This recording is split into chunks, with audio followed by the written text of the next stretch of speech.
BRICS summit कौन सा addition हुआ इस बार? 17th ब्रिक्स समिट था। कहाँ हुआ? रियो दी जेनेरो, ब्राजील के अंदर हुआ।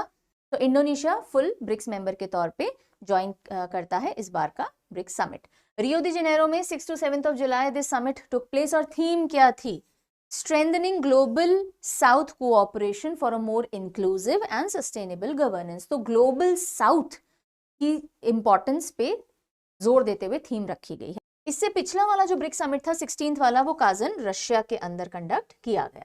इस समिट के बाद रियो दी जेनेरो डिक्लेरेशन आया, यानी कि जहां कहीं भी समिट होते हैं उसके बाद एक डिक्लेरेशन आता है कि समिट में क्या क्या नतीजे या कंक्लूजन्स निकले हैं। ब्रिक्स एक इंटर गवर्नमेंटल फोरम है इमर्जिंग इकोनॉमीज का, जो इकोनॉमीज अभी निकल के उभर के बाहर आ रही हैं, यानी डेवलपमेंट की तरफ, डेवलप्ड नेशंस की तरफ बढ़ रही हैं, उनका एक ग्रुप है। ब्रिक टर्म से इसकी होती है शुरुआत, BRIC ब्रिक। ये टर्म सबसे पहले 2001 में दी गई थी and it was given by Jim O'Neill, right. 2009 में पहली बार ये 4 देश साथ में एक समिट कंडक्ट करते हैं रशिया के अंदर। 2010 में साउथ अफ्रीका इनको ज्वाइन कर लेता है और तब जाके ब्रिक्स बनता है, ये S ज्वाइन हो जाता है। आज की हम बात करें तो और देश इसमें जुड़ चुके हैं और आज हम ब्रिक्स प्लस या एक्सपैंडेड ब्रिक्स के तौर पे इन सारे कंट्रीज को एक साथ कहते हैं कि ये ब्रिक्स मेंबर्स हैं, यानी ब्रिक्स प्लस हैं। कौन कौन से हैं? तो ये ओरिजिनल 5 तो थे ही। एज ऑन 2025 और जो मेंबर्स ऐड हुए हैं, Egypt, Ethiopia, Iran, UAE and Indonesia. Then अच्छा, ये जो अभी ब्रिक्स समिट हुआ इसमें लीडर्स ने कहा है कि ठीक है, अब जो अगला ब्रिक्स चेयरमैनशिप आएगी वो इंडिया को जानी चाहिए और अगला जो 18 ब्रिक्स समिट है वो इंडिया में होना चाहिए। इसका सपोर्ट इंडिया के फेवर में आया है।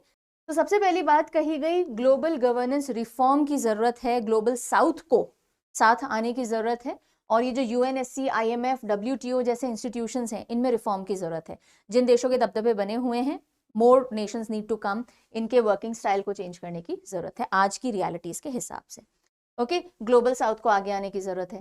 देन पीस एंड सिक्योरिटी की बात आई, टेररिज्म को कंडेम किया गया, पहलगाम अटैक को कंडेम किया गया।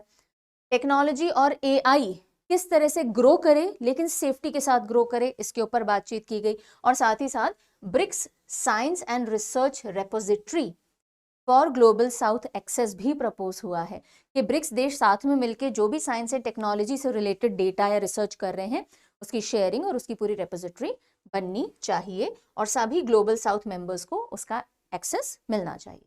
सस्टेनेबल फंडिंग करे NDB, डिमांड ड्रिवन प्रिंसिपल्स के हिसाब से।